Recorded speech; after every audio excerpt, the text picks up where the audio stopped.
Saudara yang dikasih oleh Tuhan Yesus Kristus, bagian dari firman Tuhan yang akan kita renungkan, yang akan kita pelajari, yang akan kita dalami pada kesempatan sore hari ini, saya berikan tema atau topik yang berwujud sebuah pernyataan, yaitu apakah setiap orang yang telah sungguh-sungguh bertobat diri secara pribadi di dalam hatinya masih boleh terus-menerus hidup jatuh di dalam dosa? Saya ulangi, saudara yang dikasih oleh Tuhan Yesus Kristus. Masihkah boleh orang yang sudah sungguh-sungguh bertobat diri secara pribadi di dalam hatinya hidup terus di dalam dosa, bertambah hari, minggu, bulan, dan tahun-tahun kehidupannya sampai Tuhan Yesus memanggil dia dari muka bumi? Ini menjadi topik bahasan kita di bagian yang pertama ini, saudara yang dikasih oleh Tuhan Yesus Kristus. Mengapa begitu penting kita memahami topik ini atau bagian ini? Karena seringkali ada sebagian besar orang Kristen berpikir, kalau orang yang sudah sungguh-sungguh bertobat diri secara pribadi, wajar dong, boleh dong, jatuh lagi di dalam dosa. Alasannya, kan kita ini masih hidup di dunia, gitu ya. Kita belum di surga. Di sisi lain langsung dia kutip lagi firman Tuhan yang mengatakan, daging lemah, roh penurut. Saudaraku, firman Tuhan itu tidak salah. Tetapi yang salah adalah orang yang menyalahgunakannya. Karena sudah barang tentu yang dimaksud dengan firman Tuhan tadi, daging lemah dan roh penurut, itu tidak memberikan pengertian, itu tidak memberikan pemahaman. Tidak apa-apa, orang yang sudah bertobat tidak secara pribadi, nggak apa-apa, jatuh aja terus dalam dosa, hidup aja terus dalam dosa, bukan itu maksudnya. Maka untuk itu saudara akan dikasih oleh Tuhan Yesus Kristus. Mari kita bahas lebih jauh. Ya, apakah orang yang sudah sungguh-sungguh bertobat tidak secara pribadi masih boleh terus-menerus hidup di dalam dosa? Setiap detik, setiap menit, setiap jam, setiap hari, setiap minggu, setiap bulan, atau setiap tahun-tahun kehidupan. Untuk itu saudara siapkan Alkitab saudara, karena kita lihat bagian-bagian daripada Alkitab berikut ini. Boleh saudara siapkan dulu Alkitab saudara dengan membaca dari 2 Korintus 5 ayat 17. Yanto boleh siapkan dulu. 2 Korintus 5 ayat 17. Nanti Yanto yang akan baca. Lalu Galatia pasal 6 ayat 7 sampai dengan yang ke 10. Galatia pasal 6 ayat 7 sampai 10. Yoel yang baca. Dan yang ketiga 2 Petrus 2 ayat 20 sampai dengan 22. Ini nanti dibacakan 2 Petrus 2 ayat 20 sampai 22 ya. Nanti dibacakan oleh Juanita. Ya, 2 Petrus 2 ayat 20 sampai 22 dibacakan nanti oleh Juanita. Nah, mari kita lihat dulu saudara, mari kita dengarkan sama-sama dulu 2 Korintus 5 ayat yang ke-17. Silakan. 2 Korintus pasal 5 ayat 17. Jadi siapa yang ada di dalam Kristus, ia adalah ciptaan baru. Yang lama sudah berlalu, sesungguhnya yang baru sudah datang. Baik, saudara kan dikasih oleh Tuhan Yesus Kristus dalam 2 Korintus 5 ayat 17 amat dan sangat jelas dan begitu tegas disampaikan oleh Rasul Paulus. Jadi siapa yang ada di dalam Kristus, ia adalah ciptaan baru. Yang lama sudah berlalu dan yang baru sudah datang. Apa artinya ayat ini, saudara yang dikasih oleh Tuhan Yesus Kristus?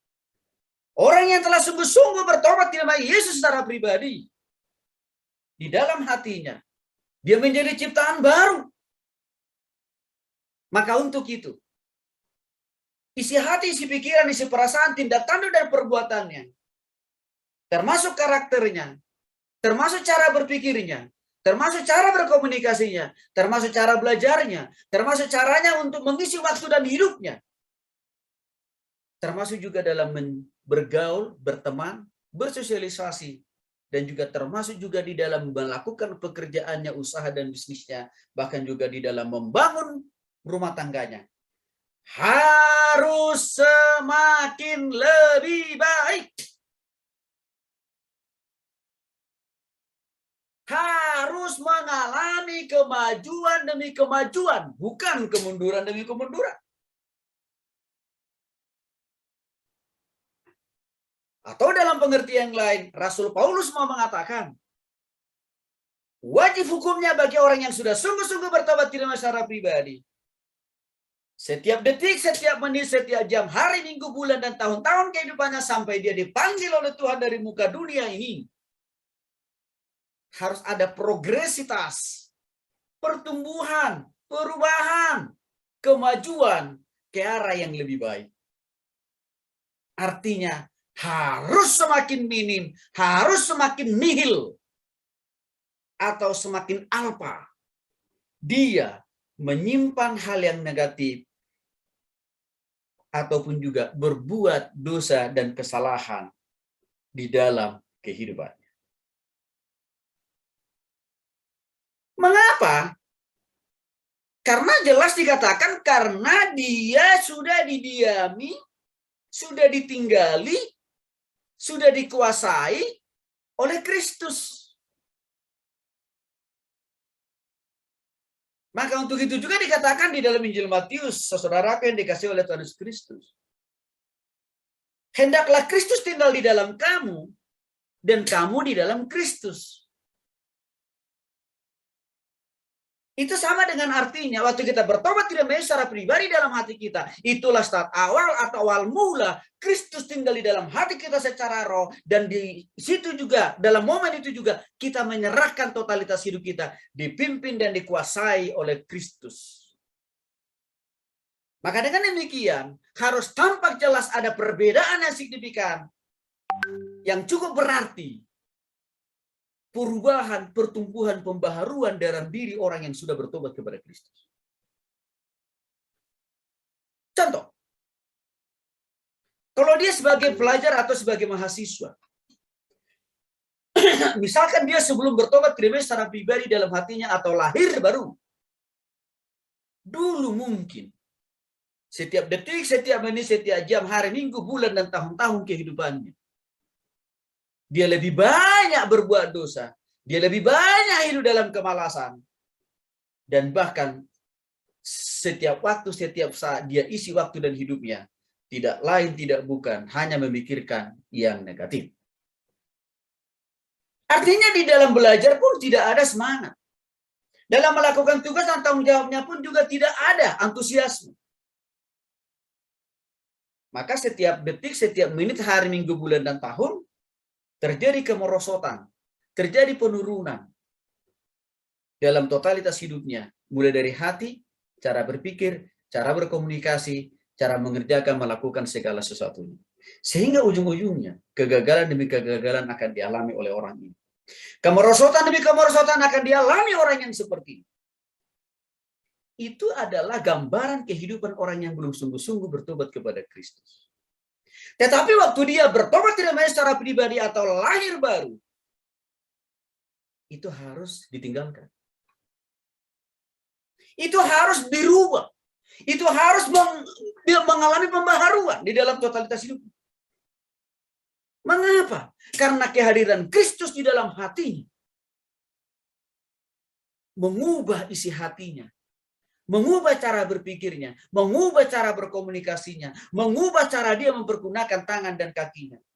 Sehingga yang tadinya dia amat dan sangat super malas dalam belajar, malas dalam mengerjakan tugas, malas dalam mengerjakan tanggung jawabnya, malas dalam melakukan sesuatu yang benar, itu harus semakin terpangkas atau hilang dalam dirinya. Sehingga yang akan muncul di dalam hidupnya setelah dia bertobat kepada Kristus adalah hal-hal yang baru. Apa itu hal-hal yang baru? Hal-hal yang positif, hal-hal yang benar. Artinya apa? Kecenderungannya untuk hidup di dalam kemalasan itu harus makin minim. Bahkan makin total tidak ada di dalam dirinya. Itu harus terjadi di dalam diri. Itulah yang harus terjadi di dalam diri orang yang sudah bertobat. Jadi saudara yang dikasih oleh Tuhan Yesus Kristus. Hari-hari ini kan ada banyak orang muda mengklaim, oh aku sudah bertobat di nama Yesus secara pribadi. Aku sudah lahir baru. Ditambah lagi dengan alasan. Buktinya aku sudah lahir baru. Aku sudah dibaptis selam atau percik 10, 2, 30 kali. Tetapi dalam realitas kehidupannya dari waktu ke waktu, dari hari ke hari, cara berkomunikasinya tetap kasar. Cara berpikirnya tetap negatif. Cara dia mempergunakan tangan dan kakinya, tetap dia pakai untuk berbuat dosa dan kesalahan. Ini mengindikasikan, ini menandakan bahwa orang ini belum paham yang namanya bertobat tidak secara pribadi, atau sekaligus juga bahwa orang ini belum sungguh-sungguh bertobat tidak secara pribadi.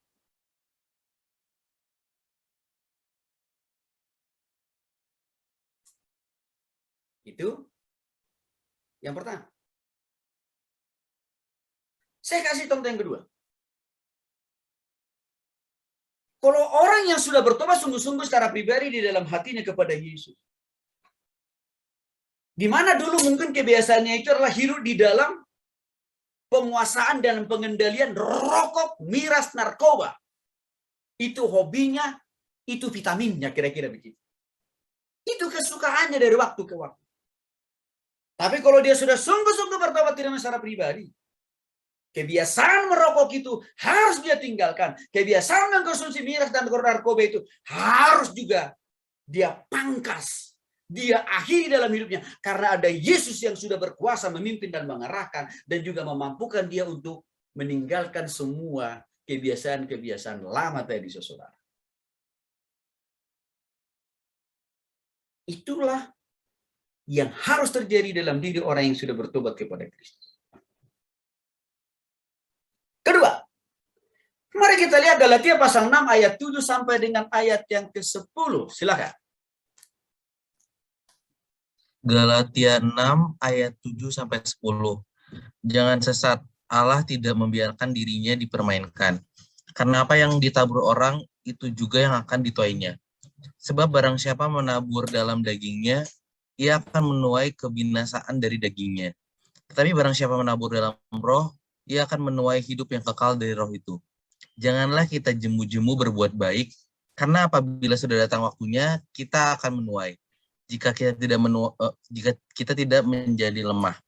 Karena itu, selama masih ada kesempatan bagi kita, marilah kita berbuat baik kepada semua orang, tetapi terutama kepada kawan-kawan kita seiman. Baik. Coba saudara perhatikan dengan lebih detail, dengan lebih teliti. Galatia pasal 6 ayat 7 sampai dengan ayat yang ke-10. Jelas sekali dikatakan oleh Rasul Paulus di dalam ayat yang ke-7, kita perhatikan. Jangan sesat. Allah tidak membiarkan dirinya dipermainkan. Karena apa yang ditabur orang itu juga yang akan dituainya. Apa artinya ayat ini? Kalau kita sudah sungguh-sungguh yakin bertobat tidak secara pribadi di dalam hati kita, tidak doyan lagi, tidak suka lagi, tidak mau lagi hidup terus di dalam dosa, dari waktu ke waktu,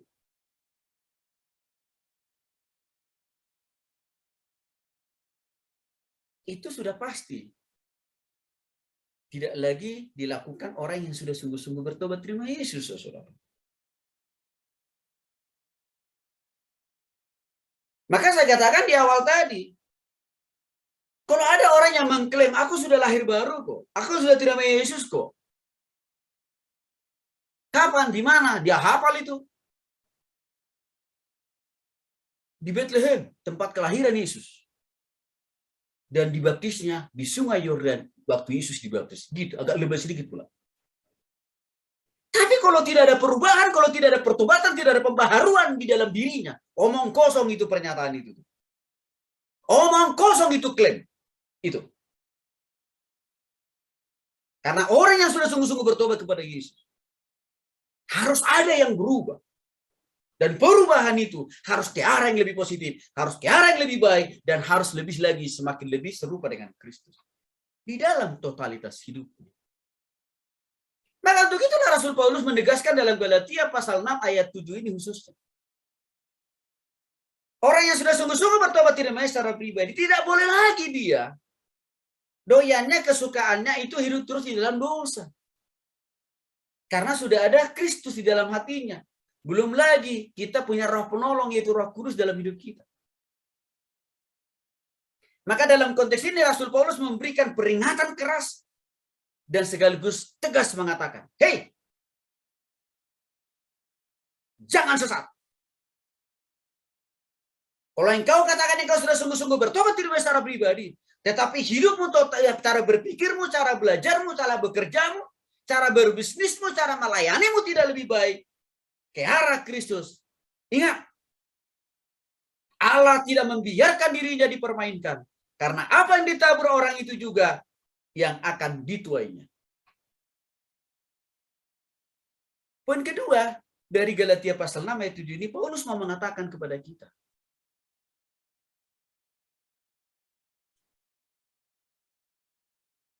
orang yang sudah sungguh-sungguh bertobat tidak secara pribadi, tidak boleh mempermainkan pengorbanan Yesus, tidak boleh menginjak-injak darah Yesus yang sudah dia curahkan di kayu salib buat kita 2000 tahun yang lalu. Karena kita sudah sungguh-sungguh bertobat dan percaya Yesus mati dan bangkit untuk saya. Yesus mati dan bangkit untuk menghapus semua dosa dan kesalahan saya. Maka kita tidak boleh menginjak-injaknya. Maka kita tidak boleh menyanyiakannya dengan cara apa? Hidup terus di dalam dosa. Enggak boleh. Itu kata Rasul Paulus. Karena akan ada konsekuensi bagi orang yang tidak menghargai pengorbanan Yesus dengan dia terus-menerus hidup di dalam dosa. Apa konsekuensinya? Dikatakan di sini, apa yang ditabur orang itu akan dia tuai, akan ada hukuman.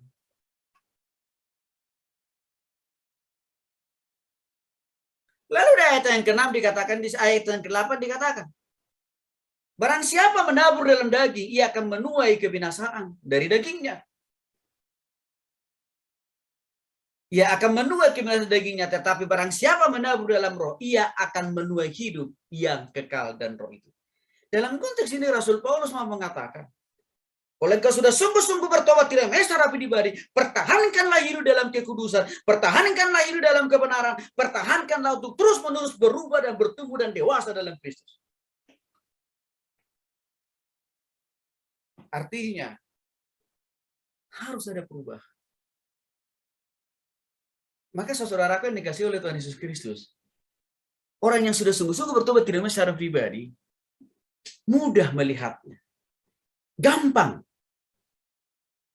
membuktikannya. Kalau orang itu sudah sungguh-sungguh bertobat tidak masih Yesus secara pribadi. Dari mana Pak Tony? Lihat saja dari hidupnya tiap-tiap hari. Saya katakan tadi, kalau dulu dia kebiasaannya merokok, itu sudah putus atau belum? Itu sudah ditinggalkan atau belum? Kalau belum, berarti orang ini belum sungguh-sungguh bertobat. Kalau dulu dia sebelum bertobat tukang main judi, tapi setelah dia bertobat masih tetap hobi main judi, berarti orang ini belum sungguh-sungguh bertobat. Kalau dulu dia senangnya malas-malasan, malas belajar, malas baca buku, malas melakukan pekerjaannya, tanggung jawabnya, atau malas berbuat segala sesuatu, baik di rumah, di kantor, di usaha dan pekerjaan, berarti orang ini belum sungguh-sungguh bertobat.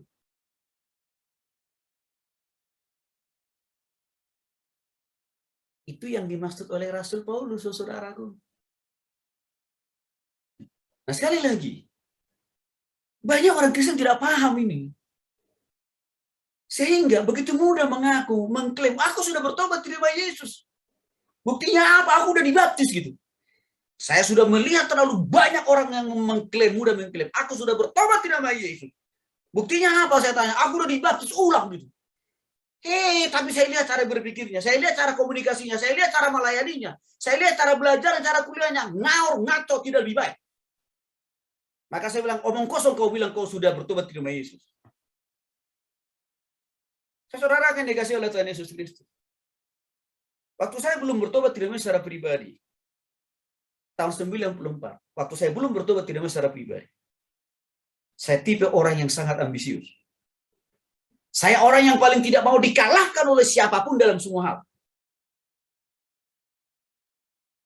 Maka sebelum bertobat terima Yesus, semua cara akan saya lakukan. Kalau ada orang yang mau coba-coba mengalahkan saya, semua cara akan saya pakai. Mau pakai tonjok ke, mau pakai tendang ke, itu saya pakai dulu sebelum bertobat. Termasuk mau pakai maki-maki juga, saya pakai juga itu.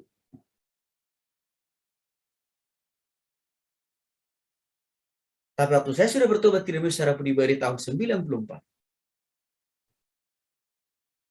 Itulah awal mula terus Tuhan mengubahkan hati dan pikiran saya.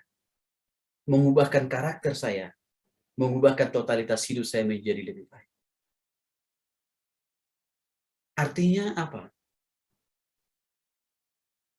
Saya tidak lagi selalu menaruh dendam, amarah yang luar biasa. Kalau saya lihat orang lain lebih maju dan berkembang dari saya. Saya tidak selalu melihat lagi itu secara negatif. Saya tidak lagi selalu menaruh kemarahan yang begitu bertubi-tubi dalam diri saya karena melihat orang lain lebih hebat. Enggak lagi. Dan saya juga tidak lagi menjadi orang yang mudah terpancing emosi. Enggak. Karena Kristus di dalam hati saya. Dan Roh Kudus yang sudah ada di dalam hidup saya. Terus-menerus mengubah saya menjadi pribadi yang lebih baik. Sehingga kalau saya lihat ada orang lebih pintar, lebih cerdas, lebih hebat dari saya tidak lihat mereka itu sebagai musuh. Tapi justru saya lihat itu untuk menjadi motivasi bagi saya. Kalau dia bisa maju dan berkembang, kalau dia bisa hebat seperti itu, pasti Tuhanku juga bisa sanggup menopang dan menolong aku. Coba lihat, saya berubah kan cara berpikir saya kan? Cara yang kedua, waktu saya lihat orang itu lebih pintar, lebih cepat mencapai sesuatu di dalam hidupnya. Saya ambil hal yang positif dari kemajuan orang itu ke dalam diri saya dengan mengambil sebuah komitmen. Saya mau belajar lebih sungguh-sungguh. Saya mau lebih berdoa, lebih konsisten. Saya mau lebih setia mengasihi dan melayani Tuhan. Karena dengan semua itu pasti Tuhan akan tambahkan saya hikmah, bijaksana, kepintaran, dan kecerdasan. Berubah kan, saudaraku?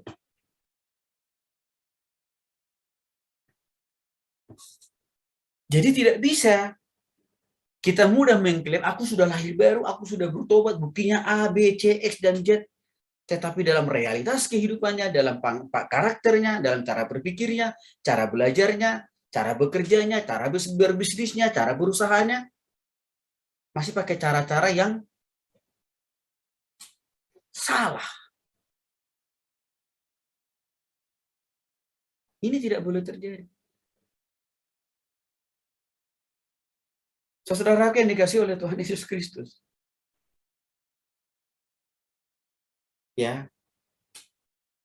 Waktu kita katakan sudah bertobat terima secara pribadi, buktikanlah itu dari buah-buah pertobatan kita.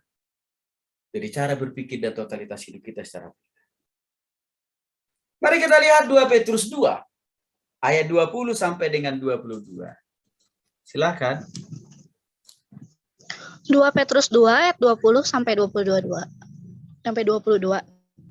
Sebab jika mereka oleh pengenalan mereka akan Tuhan dan Juru Selamat kita, Yesus Kristus, telah melepaskan diri dari kecemaran-kecemaran dunia, tetapi terlibat lagi di dalamnya, maka akhirnya keadaan mereka lebih buruk daripada yang semula. Karena itu, bagi mereka adalah lebih baik jika mereka tidak mengenal jalan kebenaran daripada mengenalnya, tetapi kemudian berbalik dari perintah kudus yang disampaikan kepada mereka.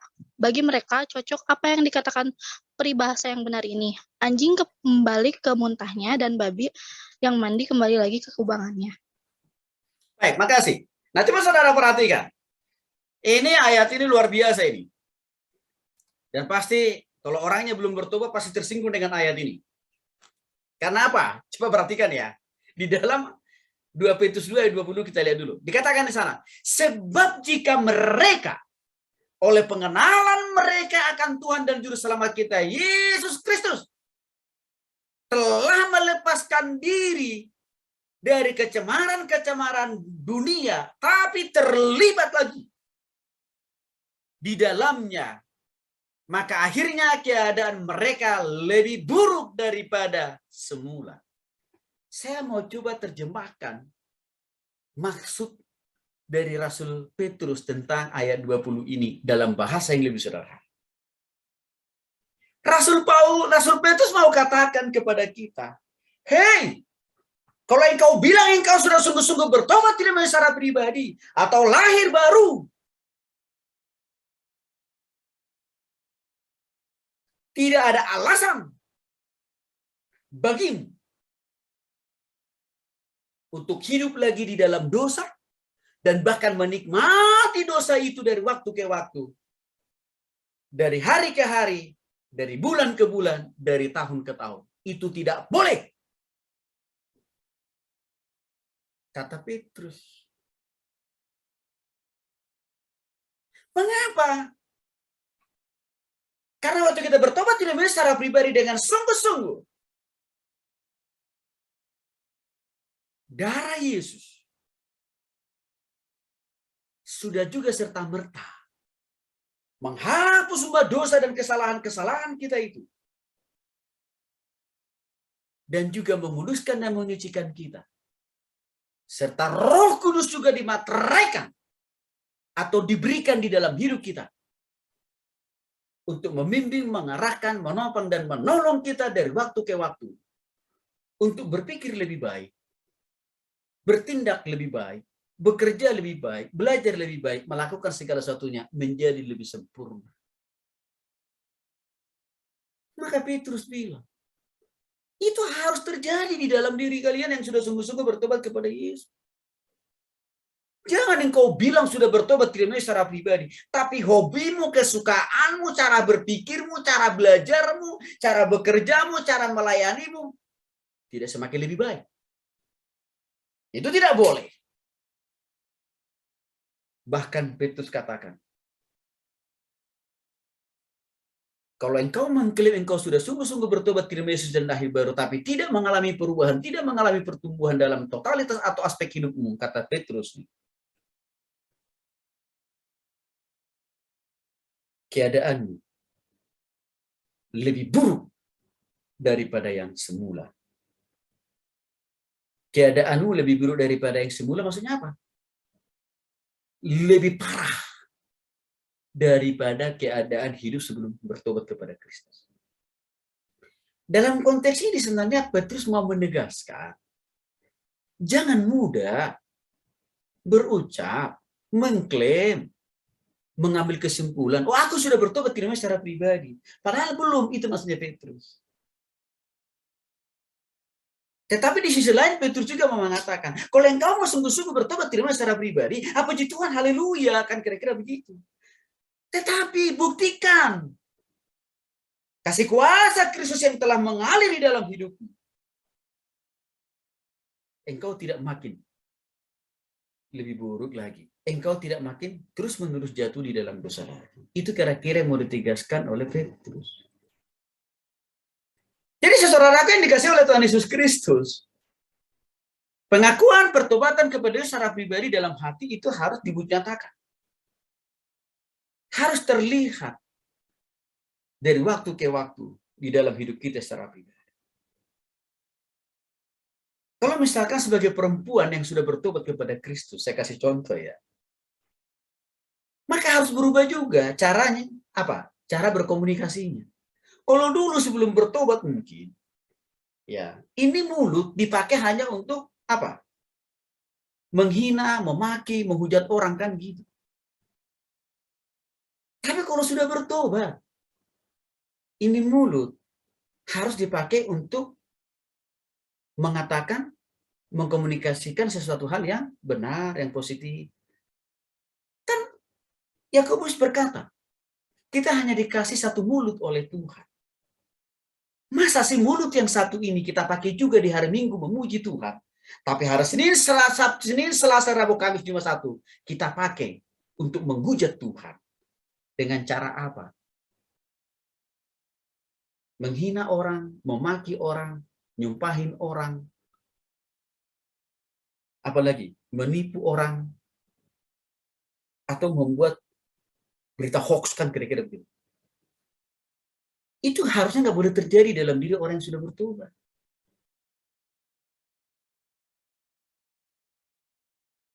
Maka Yakobus berkata, kalau kita sudah sungguh-sungguh bertobat kepada Kristus, mulut kita ini, yang satu-satunya ini loh, saudaraku. Hari Senin, Selasa, Rabu, hari Senin, Selasa, Rabu, Kamis cuma 1 minggu dan seterusnya. Harus selalu kita gunakan dengan benar, dengan positif. Dengan apa? Memperkatakan, berkomunikasi dengan cara yang benar. Yang membangun. Itu contoh, kalau orang sudah bertobat, maka cara berkomunikasinya berubah. Ke arah yang lebih baik. Demikian juga hal yang misalkan di dalam melakukan pekerjaannya, usahanya, dan bisnisnya, harus lebih baik. Kalau dulu dia sebelum bertobat, kerjanya dia adalah pencopet, perampok, gitu ya. Maka setelah dia bertobat kepada Kristus, profesi dan pekerjaannya tukang copet di masa lalu, perampok di masa lalu, itu harus berhenti, harus ditinggalkan. Kalau enggak, berarti orang ini belum sungguh-sungguh bertobat. Ini yang mau ditegaskan oleh Petrus. Lalu di ayat yang ke-22, menarik lagi dikatakan di sana, saudaraku. Ya. Sebelum saya masuk ke ayat 22, ayat 21. Karena itu bagi mereka adalah lebih baik jika mereka tidak pernah mengenal jalan kebenaran daripada mengenalnya, tetapi kemudian berbalik dari perintah kudus yang disampaikan kepada mereka. Dalam ayat 21 ini Petrus mau mengatakan begini. Hei, kalau engkau ngaku dan bilang sudah bertobat tidak memang secara pribadi, tapi tidak ada perubahan, tidak ada pembaharuan dalam totalitas hidupmu. Namun justru sebaliknya, bertambah hari, minggu, bulan, bertambah jahat, bertambah malas, bertambah kasar. Maka Petrus bilang, omong kosong. Atau dalam istilah yang lain Petrus mengatakan, engkau pembohong. Bahkan lebih tegas lagi Petrus katakan, lebih baik engkau tidak usah mengklaim sudah bertobat atau lahir baru kalau tidak ada pembaharuan. Kalau tidak ada perubahan. Itu kira-kira yang mau disampaikan oleh Petrus. Jadi Petrus mau menegaskan, sekali kita sungguh-sungguh bertobat tidak secara pribadi, harus konsisten. Menunjukkan perubahan, pertumbuhan, dan kedewasaan dalam seluruh totalitas hidup. Harus konsisten. Gak bisa mencela-mencela. Gak bisa maju mundur, gak bisa. Sekali bertobat kepada Kristus secara pribadi, harus terus mau diubah dan dibaharui oleh Tuhan. Harus terus menerus juga mau terus diajar, dipimpin, dan diarahkan oleh Roh Kudus. Dan bertumbuh ke arah Kristus dari waktu ke waktu. Ini harus dipahami oleh kita sebagai orang yang sudah sungguh-sungguh bertobat. Supaya apa, saudaraku? Supaya ada bukti konkret, supaya ada bukti nyata bahwa kita itu sudah bertobat, saudara. Sebagai pelajar atau sebagai mahasiswa yang sudah sungguh-sungguh bertobat secara pribadi, harus terlihat jelas. Cara belajarnya harus lebih baik. Nilainya, IPK-nya harus terus makin lebih baik loh, saudaraku, tiap semester atau tiap tahun. Itu wajib hukumnya.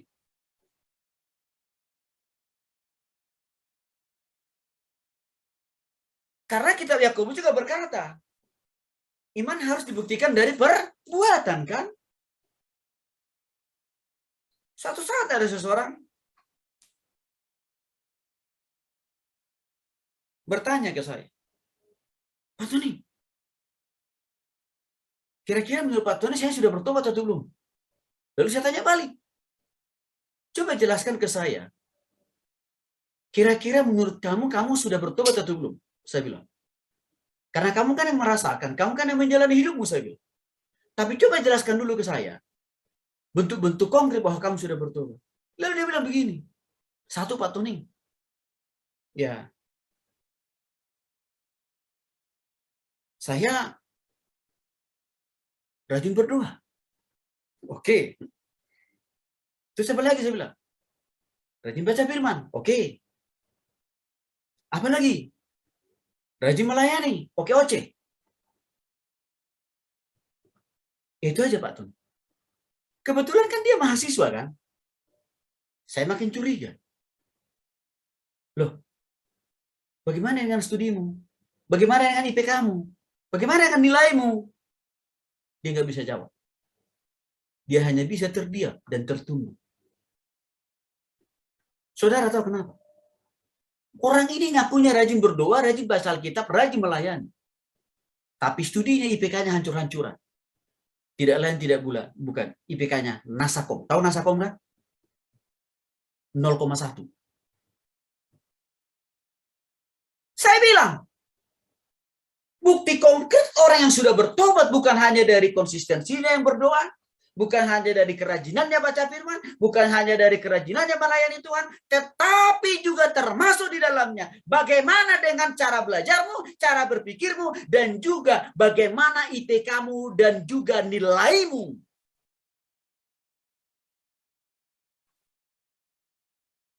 Karena sekali lagi Yakobus berkata, orang yang percaya sungguh-sungguh kepada Kristus harus dibuktikan dari mana? Perbuatannya. Maka dalam konteks sebagai mahasiswa, dalam konteks sebagai pelajar, bukti atau buah dari mahasiswa atau pelajar yang sudah bertobat kepada Kristus, wajib hukumnya, nilainya, IPK-nya harus mengalami pertumbuhan dan progresivitas ke arah yang lebih baik. Kalau itu tidak terjadi, berarti ada yang salah dengan pertobatannya. Ini juga saya alami, saudaraku, waktu saya sudah bertobat terima Yesus. Sebelum saya bertobat terima Yesus secara pribadi, saudaraku, IP saya itu mentoknya 2,5 itu. Itu sebelum bertobat loh ya. Tapi setelah saya sungguh-sungguh bertobat terima Yesus secara pribadi, bertambah semester, bertambah tahun itu mengalami peningkatan yang luar biasa. Menjadi 2,7, 2,8, 2,9, menjadi 3, di atas 3, bahkan menjadi 3,8. Itu buktinya saya sudah bertobat, dan itu diwujud nyatakan melalui studi saya. Ya. Implikasi jangka panjangnya apa? Sebagai bukti bahwa saya sudah sungguh-sungguh bertobat, ya, saya pun bisa menyelesaikan semua studi saya, baik dari S1, S2, S3 saya, hanya cukup dengan 8 tahun loh, saudaraku. Dengan menyelesaikan S1-1, S2-2, S3-2. 8 tahun tuh. Nggak pakai paket lama. Itu menunjukkan bahwa saya juga menunjukkan bahwa saya sudah bertobat kepada Kristus. Melalui apa? Peningkatan, percepatan di dalam menyelesaikan studi saya. Maka ini juga harus terlihat dalam diri saudara sebagai mahasiswa. Nah, kalau misalkan nanti suatu saat saudara sebagai seorang profesional, oke, atau sebagai seorang pengusaha, sama. Harus juga mengalami pertumbuhan, harus juga mengalami pembaharuan, harus juga mengalami kemajuan, harus juga mengalami perkembangan. Jangan seumur hidup menjadi karyawan orang. Tapi harus punya visi dalam hidup ini. Berapa tahun saudara akan belajar dari orang lain menjadi karyawan orang? Targetkan. Taruhlah misalkan itu 10 tahun. Tapi harus punya progresivitas. Setelah di atas 10 tahun, saudara harus punya target untuk jadi pengusaha. Karena itu adalah bukti atau produk dari orang yang terus mengalami pertumbuhan. Dalam pelayanan juga sama, saudaraku.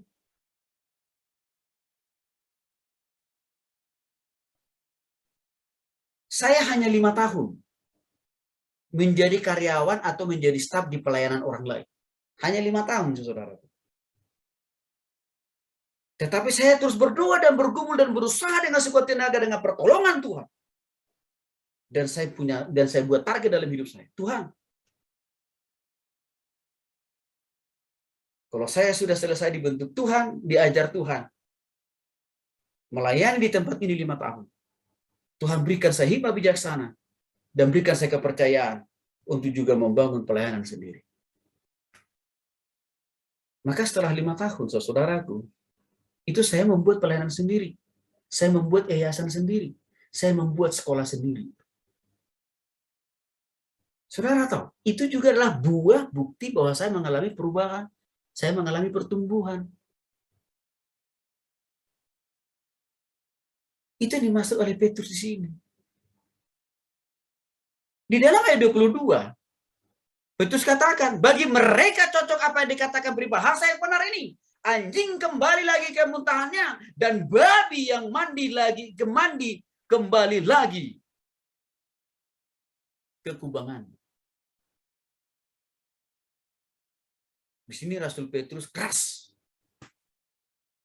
Dan mungkin orang bisa mengatakan, ya, kasar. Karena kenapa? Dikatakan oleh Petrus di sini. Kalau orang itu mengklaim dirinya sudah lahir baru dan bertobat tidak secara pribadi. Tetapi hobinya, doyannya, kesukaannya, hidup terus-menerus dalam dosa. Maka Petrus mengumpamakan orang itu dengan 2 jenis binatang. 1, anjing. Atau B, 1 kan? Artinya Petrus sama mengatakan, kalau engkau bilang, kalau engkau ngaku sudah bertobat tidak secara pribadi, tetapi hidupmu tidak makin lebih baik, cara berpikirmu tidak lebih baik, cara belajarmu, cara berbisnismu, cara berusahamu, membangun rumah tanggamu tidak lebih baik. Kata Petrus,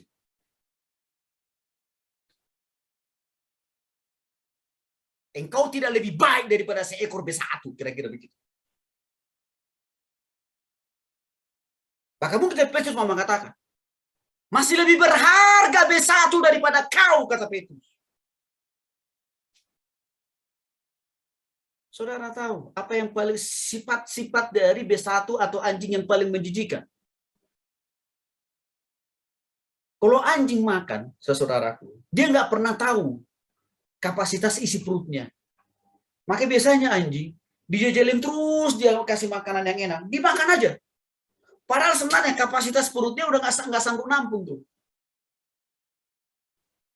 Maka seringkali karena anjing ini tidak tahu isi kapasitas perutnya, apa yang terjadi? Kekenyangan kan?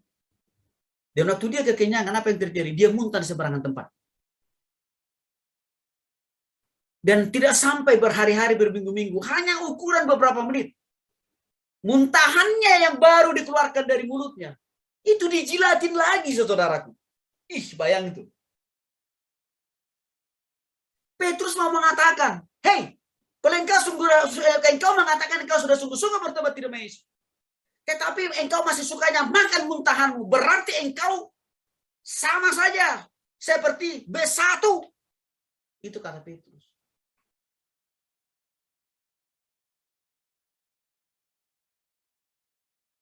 Yang kedua, Petrus mengumpamakan, menyamakan, bahkan membuat derajat orang yang belum sungguh-sungguh bertobat terima Yesus. Itu seperti B2. Tahu B2 kan? Babi B2.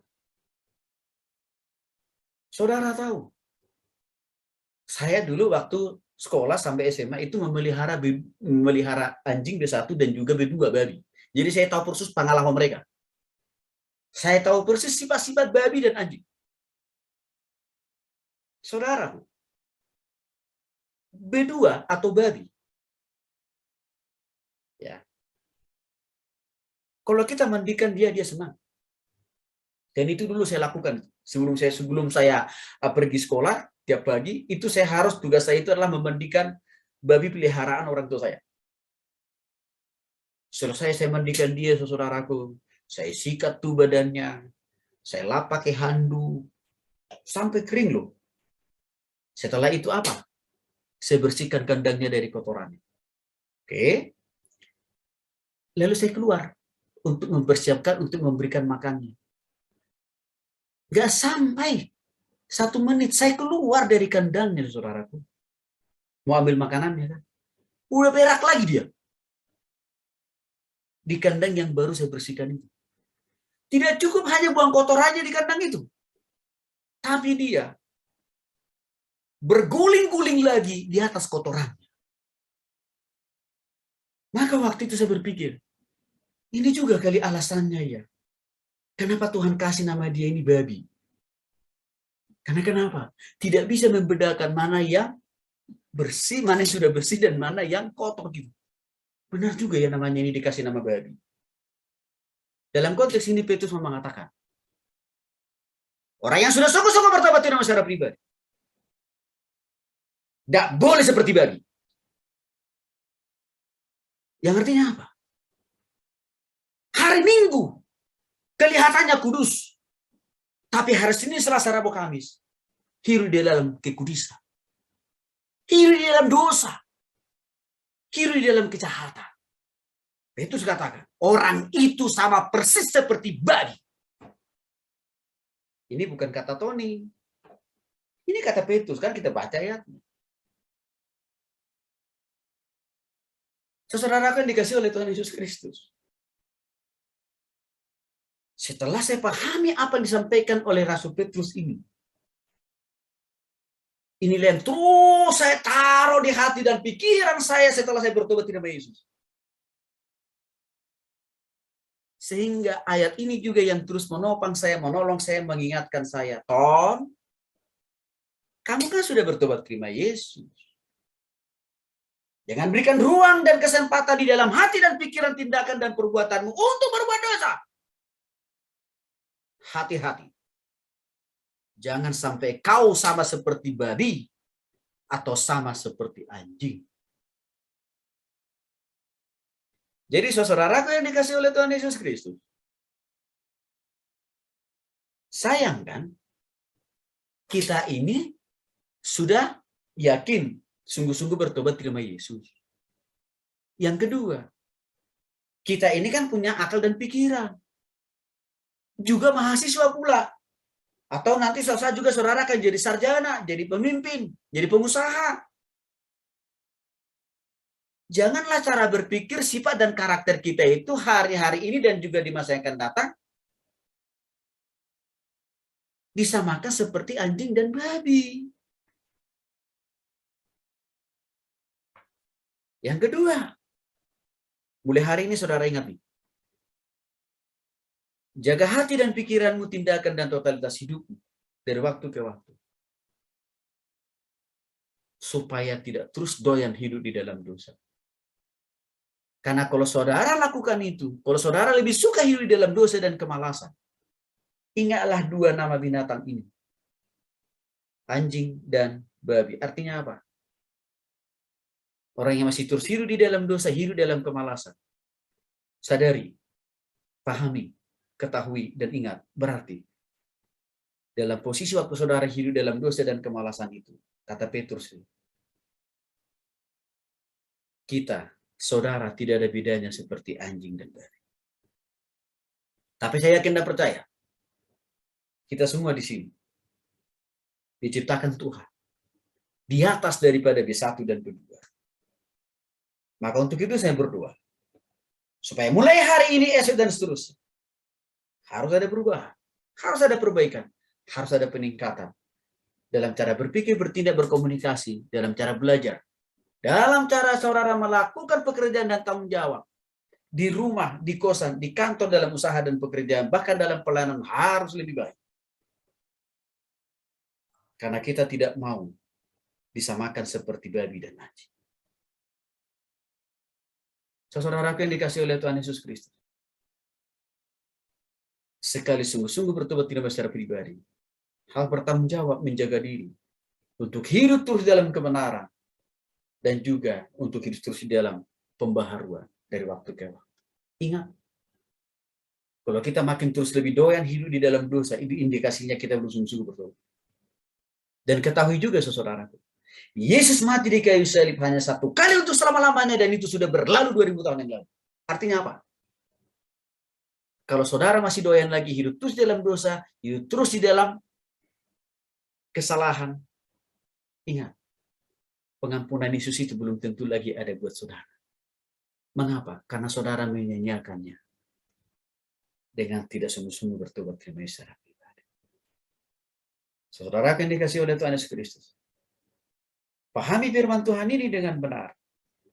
Sehingga mulai hari ini, esok, dan seterusnya, maka saudara akan melihat perubahan, akan mengalami dan mengecap pembaharuan di dalam dirimu, secara rohani, secara karakter, dalam studi, dalam pekerjaanmu, dalam pergaulanmu, dalam usahamu, dalam bisnismu di kemudian hari. Doa saya, biarlah kita sungguh-sungguh bertobat kepada secara pribadi dan menunjukkan buah-buah pertobatan kita itu dari hari ini, esok, sampai Tuhan Yesus datang yang kedua kali. Tuhan Yesus memberkati. Mari kita berdoa. Bapa dalam surga, terima kasih. Kebenaranmu sudah disampaikan, isi hatimu sudah diajarkan. Tuhan Yesus, biarlah firman Tuhan tadi Tuhan materaikan di dalam roh, jiwa, dan tubuh kami. Dan kebenaran ini terus mengubah kami, memperbaharui kami menjadi lebih benar dalam setiap detik, menit, jam, hari, minggu, bulan, tahun-tahun kehidupan kami sampai Tuhan Yesus datang yang kedua kali. Roh Kudus, Roh Penolong, biarlah Engkau terus memampukan dan menguatkan kami untuk terus-menerus mengalami pembaharuan, perubahan, dan pertumbuhan dalam totalitas hidup. Ingat saudara yang dikasihi oleh Tuhan Yesus Kristus, dua nama binatang tadi yaitu babi dan anjing. Ingatlah selalu dua nama binatang ini, supaya saudara tidak lagi selalu terjebak, tidak lagi selalu lebih doyan dan suka hidup di dalam dosa. Jangan rendahkan dirimu di bawah B1 atau anjing, di bawah B2 atau babi, hanya karena engkau terus hidup di dalam dosa. Ketahuilah engkau dicipta oleh Tuhan lebih mulia daripada B1 dan B2. Maka untuk itu, berikan hatimu untuk dipimpin dan diarahkan oleh roh Tuhan itu, supaya bertambah hari, minggu, bulan, saudara bisa mengisi waktu, tenaga, dan hidup saudara bertambah benar, bertambah baik, dan juga mengalami peningkatan dalam studimu, dalam pekerjaanmu, dalam rumah tangga, dalam juga usaha. Terima kasih Tuhan Yesus atas firman Tuhan, dan kami siap untuk mempraktekannya dengan pertolongan daripada Roh Kudus itu sendiri. Haleluya. Amin.